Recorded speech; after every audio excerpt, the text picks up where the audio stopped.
There, welcome to this video. If you have a Leo rising, okay, so rising is the physical body, how you look, your overall constitution is the helm of your natal chart and the first house. So having a Leo rising, you're ruled by the sun. This is fixed fire. When I think of Leo, I think of bonfire, or I think of yagya or havan. When I do havan, I build a fire around it. And the interesting thing with the fire always has to be fed with ablutions and with offerings.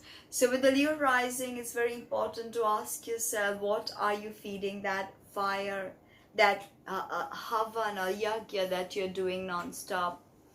Now, with the Leo rising, you're very radiant. When you walk into a room, people see that you bring illumination to the room, and you're also sort of like a theatrical, and there's a performative side to your personality. Like no matter what you do, you like to perform it out. Okay, you're a performer, a born performer. Okay, so after Cancer, which is all about emotions, the soul now learns how to become an individual, and this is known as the Jungian process of individuation. Okay, when we realize, okay, this is me, this is my identity. And think of a red giant. When the red giant, when a star like the sun becomes a red giant, it eats up the solar system around it, so it does not sustain life. What happens if the sun becomes a white dwarf? It becomes so cold that it cannot again sustain life. Without the sun, there would be no life in the solar system. There would be no earth. Okay, so this is this is the energy you carry forth with your Leo rising. People see that radiant sun through you, no matter how afflicted your sun is, no matter even if your sun is in the 12th. Okay, you have a very powerful presence. This is a sign of royalty. So the way you dress, the way you carry yourself, the way you act, in a sense, people see that regal side of you, and they surrender. Now also think about what happens when we do a havan. People gather around the fire. Now with the Leo rising, there is a tendency of crowds to gather around you as if you are that bonfire, as if you are that fire of the Havan or Yagya, and people are coming to get warmth from you. So Leo not only brings radiance, it gives you warmth. The Leo personality is so connected to the heart, because Leo rules the heart and the solar plexus.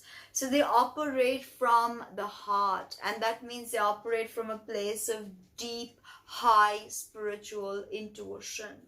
Now, all fire signs are spiritual. Even Aries, they may not realize it, but they are. Sagittarius is the most spiritual, but Leo has a very, very spiritual side to them, because they're ruled by the sun, the most magnificent stellar object that we can see, our ruler in every sense of the way. This is masculine fire. So through this and fire is masculine, of course, and masculine fixed fire. So the way you act in your physical body is also got that masculine look about it, robust. Problems can show up in the heart if you're not living a heart-centric, authentic life. Because the thing with Leo is they have to be authentic about everything. Yes, they may blow it over the top. They may like, drama and theatrics. But they essentially, every Leo wants authenticity in their life. Okay, authenticity. Freedom. Okay, they love to be the center of attention. This is something with Leo, and people see that. If you are in a room and you're not the center of attention, you don't want to be there. If you have a strong Leo rising with a Leo sun and maybe a Taurus moon, you don't want to remain in the sideline. You are that fire of the Havan. So you want people to gravitate towards you and congregate towards you.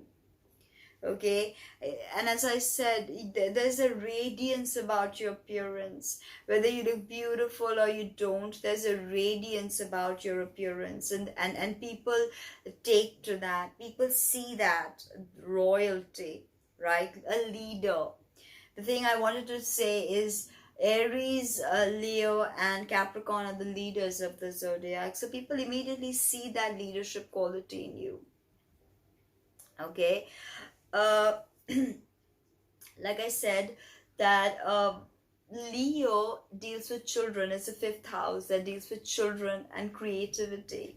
So there's a hugely childlike energy to Leo, and which is what keeps them going. There's a connection to their heart chakra. It keeps them going. This childlike wonder they have for life, to wake up every morning, and they are very, very warm with their parents as well as their children, because Leo rising, even their siblings, Libra being their third house, of course. So they're very, you know,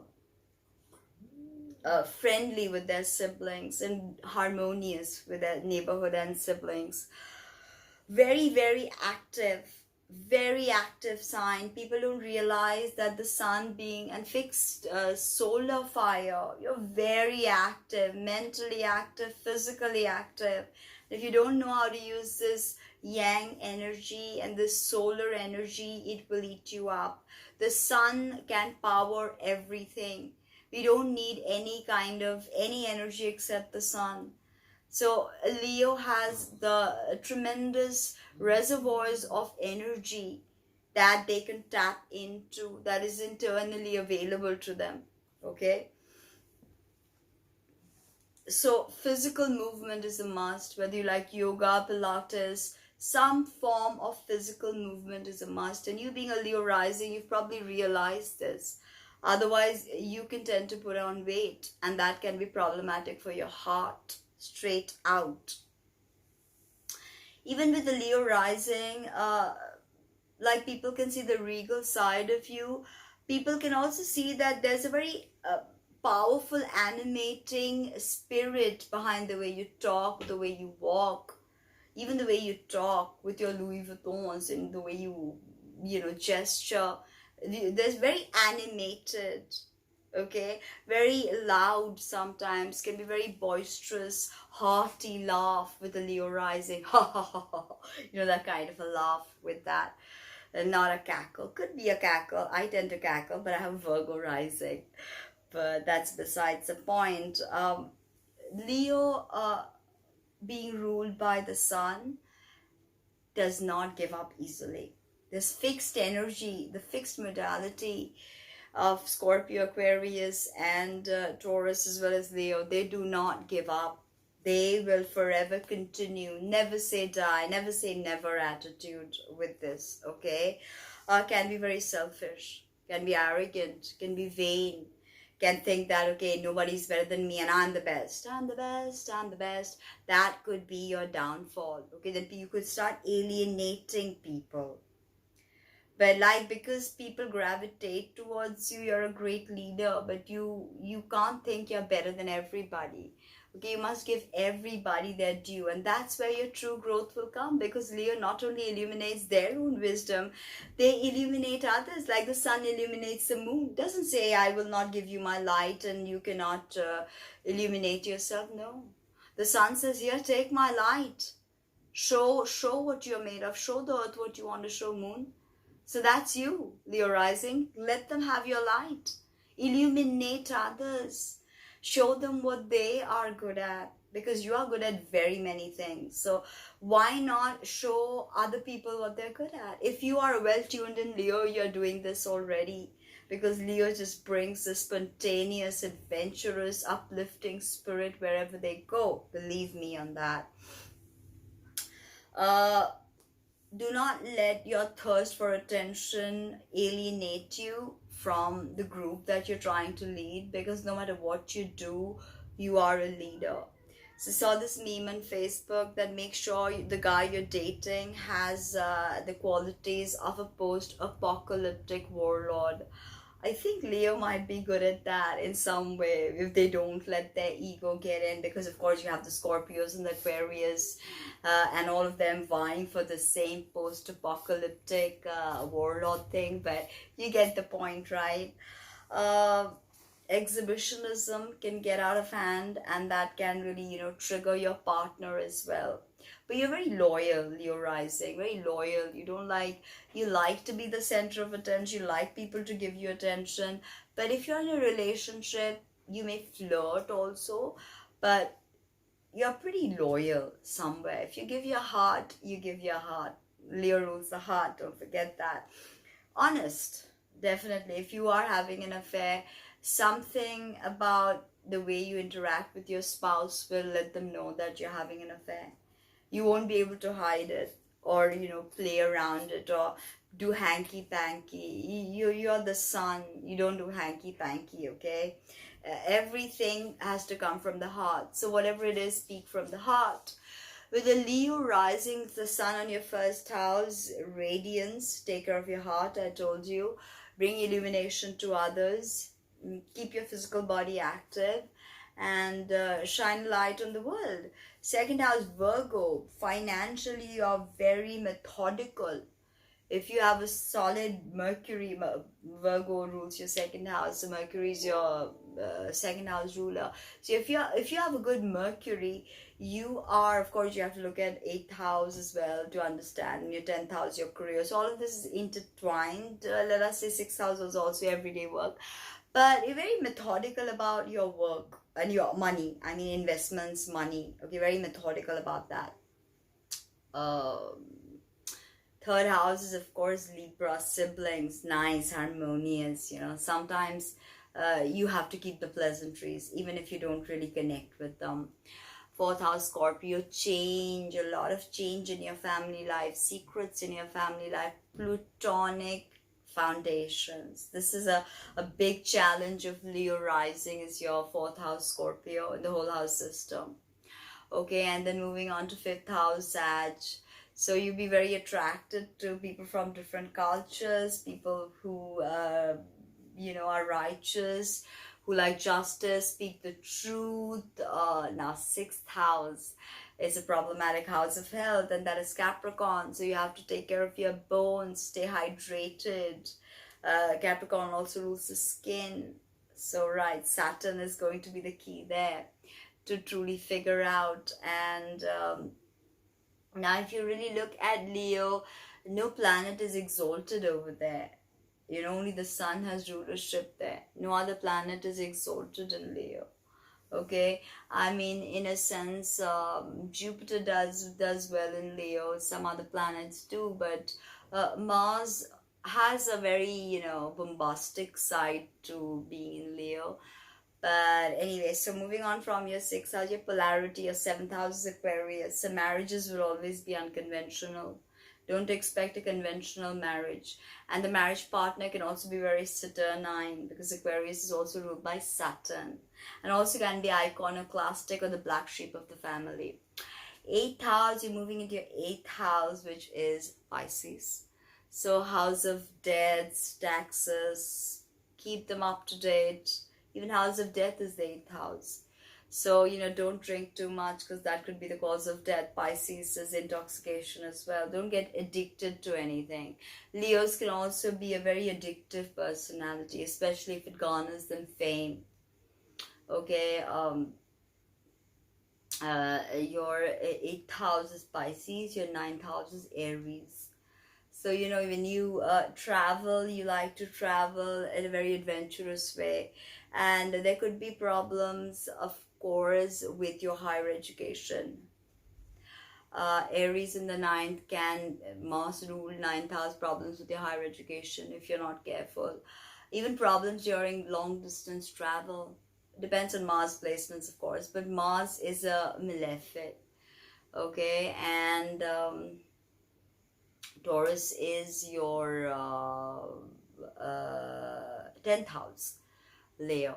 Okay, so here you have a precious Venus ruled 10th. So you can do very well with beauty businesses, finances, banks, and all of that, of course.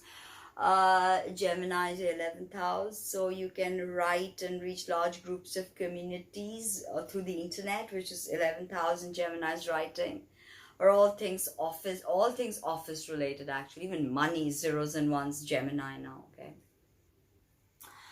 And Cancer is your 12th. So here, there could be past life karma with your mother that you have to resolve, ancestral stuff, and you know, problematic understanding of nurturing and how you wanted to be nurtured and how you were nurtured. Okay, now moving on to a Virgo rising. Virgo rising, I am a Virgo rising in the Western system, so it's absolutely a very, very precious. I always thought Virgo rising was nonsensical, and I have a Venus in Virgo, Mars in Virgo, so I always thought it was just nonsensical. But as I have, over the years, last decade and a half studying astrology, I have understood that Virgo is actually beautiful. It's feminine, mutable earth. It's the most adaptable earth sign. It's very, very much into hacking things to bits to put them back together to improve functionality, because that is what Virgo rising, that is what you are here to do, improve functionality. You're great at that. Virgo rules the guts, the digestion. So Virgo rising, when you go into a situation, you want to digest the whole thing. Okay, like cut everything into, think of how food is cut into small pieces and then consumed, and you know, you should theoretically chew food 30 times before you let it down your throat, which is Taurus, and it goes down, and then it comes into Virgo.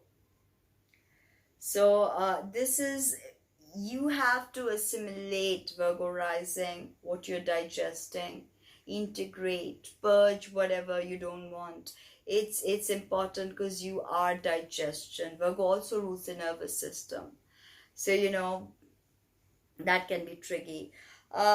Breaking things down to the smallest component, I think that is what people see when they see you. They see this, it's ruled by Mercury, of course. So you're very youthful, like Geminis. Very youthful, very beautiful. But Virgo is also known as the Virgin. It's feminine, whereas masculine. Mercury through Gemini was masculine. Here Mercury through Virgo is feminine. So this is a more grounded Mercury. It is not such a, you know, diffusing, scattering Mercury. This is a Mercury that wants to digest the information and work with that information. Gemini is just interested in information, but Virgo wants to make use of that information. 6th house is Virgo's natural ruling house. So this deals with work and our health. So immediately you understand that as a Virgo rising, your health is going to be very, very much in focus. And what you put in the mouth is digestion. Vegans, Cancer, Virgo risings are going for alternate food, organic, vegan, you know, ditching dairy, ditching milk, ditching meat, eggs, realizing that their body cannot just state that principle of Christ within if they don't prepare the body, the physical body, as a temple. Virgo must understand that the physical body is a temple and they must work accordingly, right?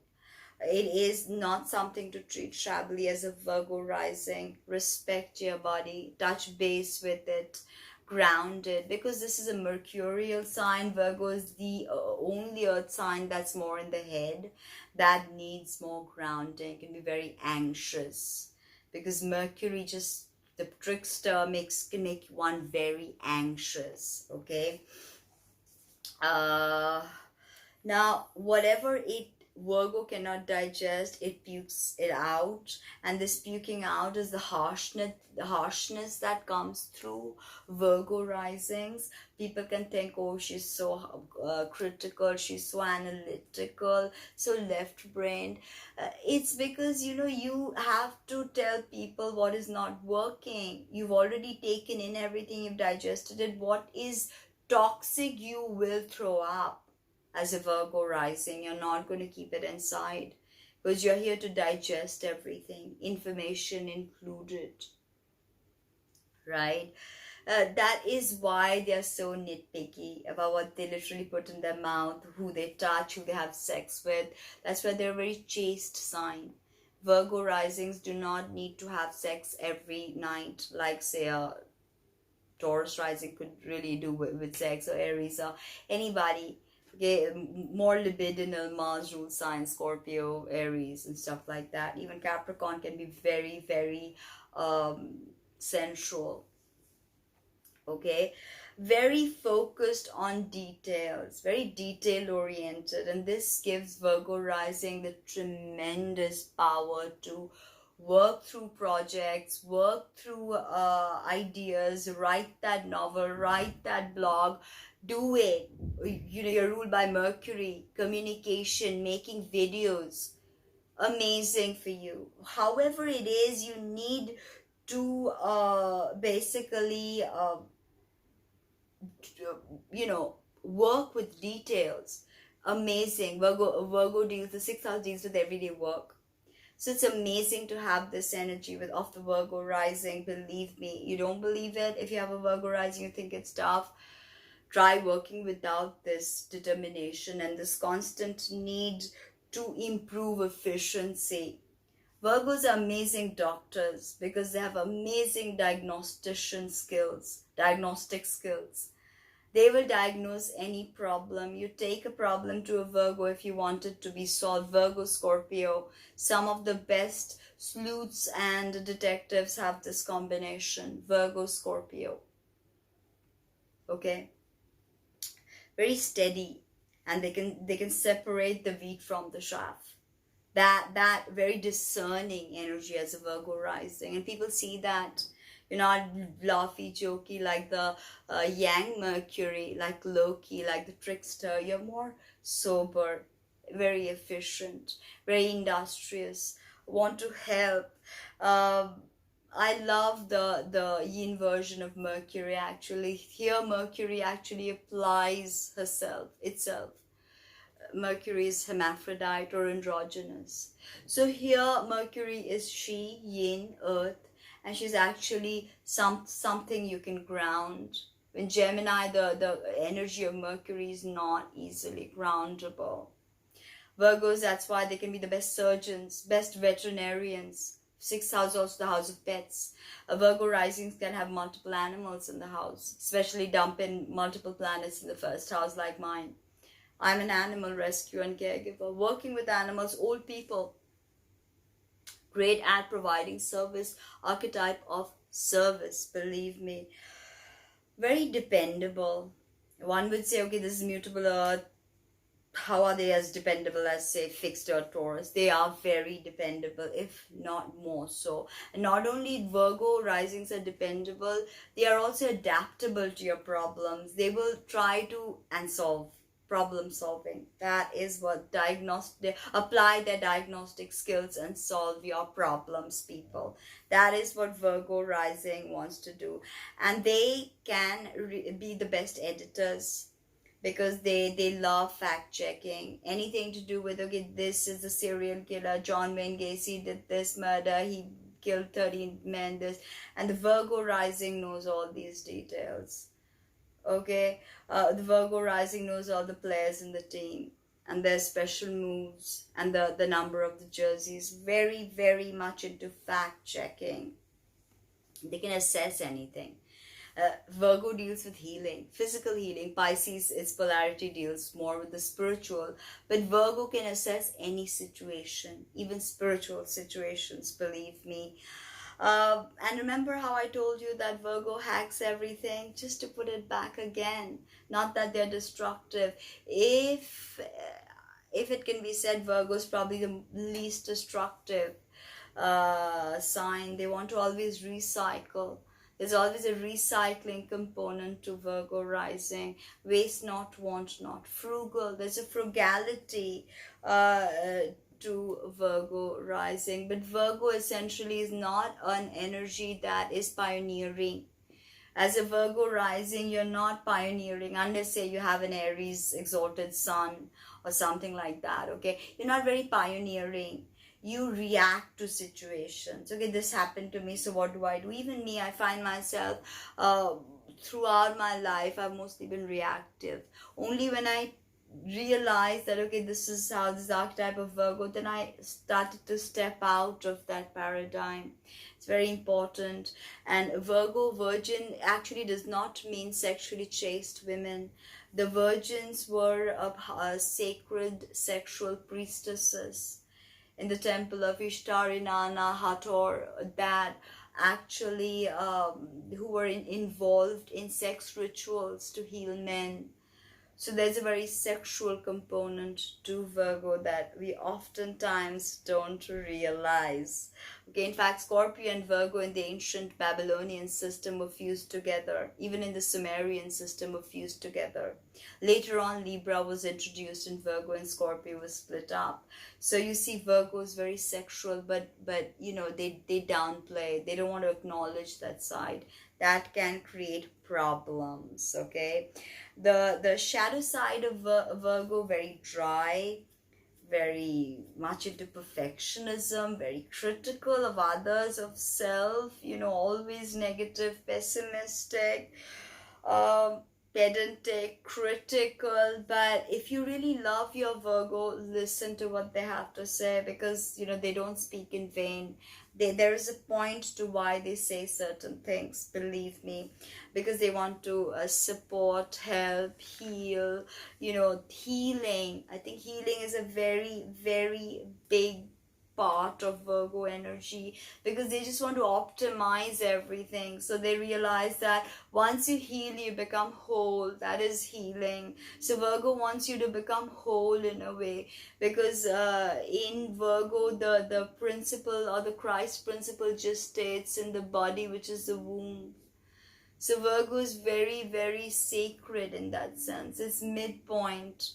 After this, the sun is in fall, you know, falls off the zodiac from Virgo. This is the day signs. All right, this is the top of the chart. Now, in the natural zodiacal system, of course. So there is definitely a very raw part of Virgo that does not need validation like the fixed fire sign of Leo does, or even Capricorn needs validation actually. But Virgo is very happy to work behind the scenes, believe me. And they are very helpful, and they are the best possible quality control you can get. So if you want a restaurant, you want someone to have a look at the restaurant and see if it's optimized, you call a Virgo. And anything that needs optimization, you call a Virgo. Virgo is your first house, so you know your physical body is definitely very much in focus, and you will always be young and beautiful. And Mercury through yin earth is actually very beautiful. Okay, even if you are more androgynous, you can be, you know, you can be androgynous as well. Now Libra is your second house, so finances, you know, there can be dualism about your finances. Libra can be very dual, as well as the need to feel harmony with your finances and resources, which can be quite a challenge because Virgo does not understand the meaning of staying in harmony. Right. Third house, Scorpio, siblings, neighborhoods, secretive, not really, you know, it's a very impersonal sign actually. It's not a very personal one-on-one sign, Virgo. But they're great at listening to your problem. Don't misunderstand that. A Sag is the bottom of their chart, holding the chart up. So here with Sagittarius, yes, they could be married to foreigners or live in a foreign land. Just the way they would be at home would be very progressive, very liberal. Or, you know, Sagittarius doesn't always have to be liberal. They can be bigoted, but there is a pursuit of truth there. Okay, now fifth house becomes Capricorn. So you can be very methodical about your business or your creativity and take it very seriously. If you've learned the lessons of Virgo, believe me, applied Mercury through the yin filter. Sixth house, Aquarius. So again, take care of your health. Uranus rules sudden changes. Saturn ruled also. Sixth house ruled by a malefic. Health problems, and Virgo deals with health. So Virgo is always looking to optimize health as well. Don't forget that. It feels like it's never perfect, but it's getting there slowly. Every day in every way I get better and better. I think that is Virgo's motto. 6th house Aquarius and 7th house polarity Pisces. So relationships, there could be a drama and fantasy element to it, and nobody can quite, match up to their expectations. 8th house again, the 8th house Aries, problematic 8th house. So 8th house is tax and all things hidden, other people's money. Having that in Aries, Mars rule can be quite problematic. Other people's money may not be easily available, or you have to put up a fight to get it. Okay. 9th house is Taurus. So, long distance flying can be difficult with that fixed earth energy in the 9th. Okay. In whole house systems, it can be very difficult. 10th is beautiful, of course. You have Gemini. So you can do very many things. Very many things in your work life and get recognition for very many things, because you have Gemini, and you are very quick to make money from any of the skills you have, having a 10th house Gemini. 11th house Cancer, it's absolutely again, when you're reaching out to people through the internet, you can appear very motherly or concerned or caring to larger groups of people, although you're not very good with one-on-one. And unless, of course, you have a Pisces placement and something or the other, Jupiter and Cancer. But other than that, we are very caring about your large social groups, okay? Now, 12th house is, of course, Leo. So a fire sign in the 12th, fixed fire although, but it can be very problematic. The subconscious can feel like it's burning. And the sun is the ruler of your 12th. So the sun has to be well placed. So if the sun is in the 12th itself, that means you bring illumination to all things that are hidden. 12th house is also the unconscious. It's a very regal placement to have a 12th house sun with a Virgo rising, because your sun there is illuminating all psychic possibilities. And especially if you have a 12th house, heavy tons of planets in the 12th of Virgo rising, you can very well get into psychic work, mediumship, channeling, all of that. All right, thank you. Please like, comment, subscribe, share, and let me know what you think. Thank you.